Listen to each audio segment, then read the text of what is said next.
Ay, amiga, dito nga pala kami sa Koen. Sa Koen ng Kajigaya. Yuko, kanay ko, hajimite na no. Di mo mite? Mite? Kuha yun eh. Pag sa gabi nakakatakot dito, pag mag-isa ka. Pero napakalinis dito sa sa Japan. Japan Koen to. Ito na nga pala yung bilihan na lalang inumin. Maglalagay ka dito ng hindi pala dito barya. Yung ano ba yun? Yung IC card. Pindutin mo muna ito. Pagka-pindot mo dito, touch mo dito yung card mo para lumabas yung binili mo. Yun lang po yun. Amiga, tara na. Uy, doko disuwaron dayo. Hindi sinabi ko saan ba kami uupo.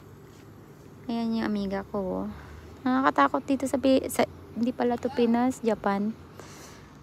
Bira lang naman to yung amiga ko. Ayan o. Bibili kami ng inumin yung tubig. Yung mga tubig, alam mo na yan. Huwag nyo natin banggitin ito.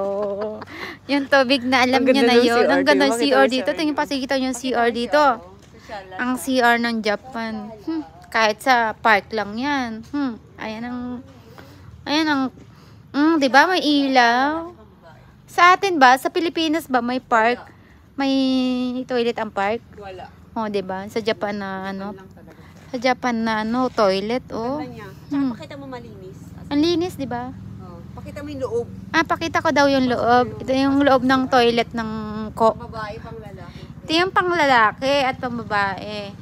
Pang babae pa. Kita mo naman, nakapulat, nakadress. Ayan, di ba? Yung amoy, hayaan mo na lahat naman ng palikuran may amoy. Di ba? Ang linis. Di ba panalo? Ayan. Dito tayo sa Panglalaki naman yan. Yung panglalaki, malinis pa rin siya. Ikumpara mo sa atin, yan, di ba? Ito amiga, sa may disable. May kapansanan sa baby. Ay, namang mga disable. Ito yung mga disable. Malinis. Ayoko siyang buksan. Baka mamaya. Buksan ko daw. Masunurin. Ayan. Kaya lang. Di ba nag-iilaw siya kusa? Ang ganda po, Automatic yung lights nila. Okay. Ayan na po. Ito siya mga disable. Kung disable ka, pwede ka dito. Wala sa yung mga Ano na yan? Bye-bye. Yun lang po.